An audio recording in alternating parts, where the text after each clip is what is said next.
My name's James Currie from Nikon's Birding Adventures, and we're in Crystal River, Florida. This morning, we're headed out into Crystal River National Wildlife Refuge with Hobie to try out their new Hobie kayaks. But more importantly, we're going in search of one of the most endangered large mammals in Florida, the Florida manatee. Let's go birding.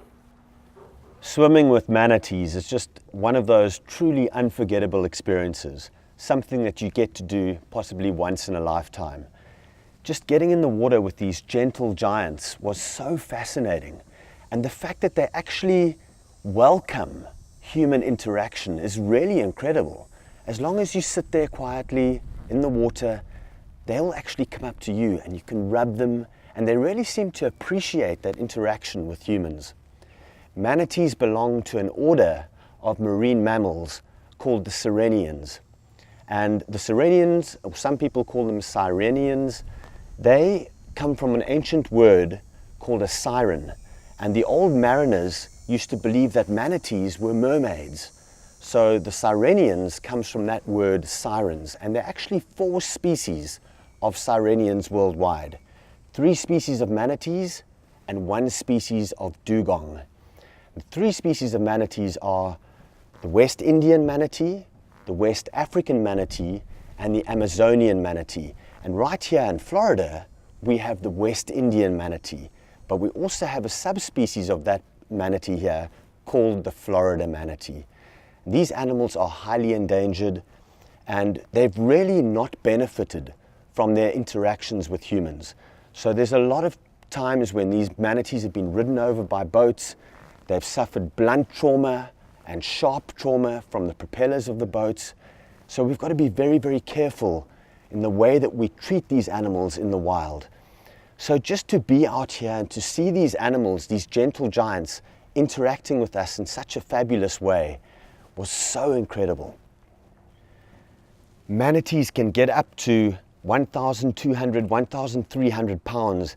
In very rare cases, they can get up to 3,500, 3,600 pounds, up to 13 or 14 feet long. And the Florida manatee is the largest of all the manatee species. Right now, we actually got to get into the water here with my kids, with an adult female and her baby. And it was so special to see that baby coming up and actually seeking our attention, while the mom kind of kept off to the distance. And then every now and again, the baby would go back to the mom for reassurance, and then she'd come back out and play with us in this crystal clear water here in Crystal River National Wildlife Refuge. Being in the water with these manatees, you're really able to see how adapted they are for this aquatic lifestyle. You know, manatees are mammals, so they've got these modified forelimbs into these flippers, and their tail has been modified into this paddle-shaped paddle, which they use to swim and propel themselves through the water. They've also got rudimentary hind limbs where the back legs were, and these now in a manatee are just floating bones.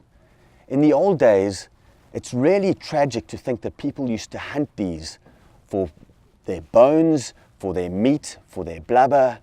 And in some parts of the world today, they're actually still hunted and poached, which is really, really sad.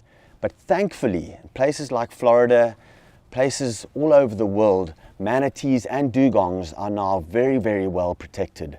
So we can hope that future generations, like my kids and their kids' kids, can see manatees for many years to come. The Florida manatee is nearly entirely herbivorous, which means it feeds on aquatic plants, and they're very, very partial to something called seagrass. And that's another very important resource that is vital for us to protect, is for these manatees to be able to feed on seagrass for generations to come. Things like oil spills, pollution in the water, pesticides, these all have the ability to severely deplete the seagrass on which these manatees depend.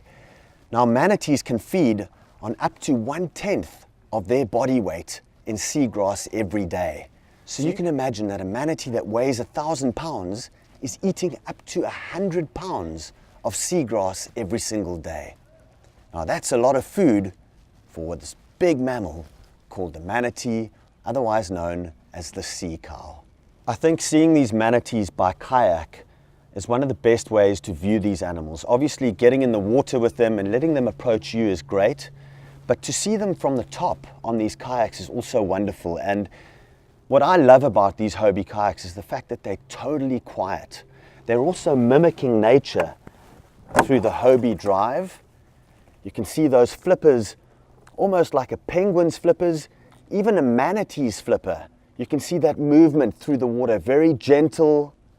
There's no propeller movement here. This is a gentle movement, and you can really get up close to a lot of wildlife like manatees by just going with stealth, going really quietly using these Hobie Mirage Drive kayaks. A fascinating and amazing way to explore the nature of a place like Florida.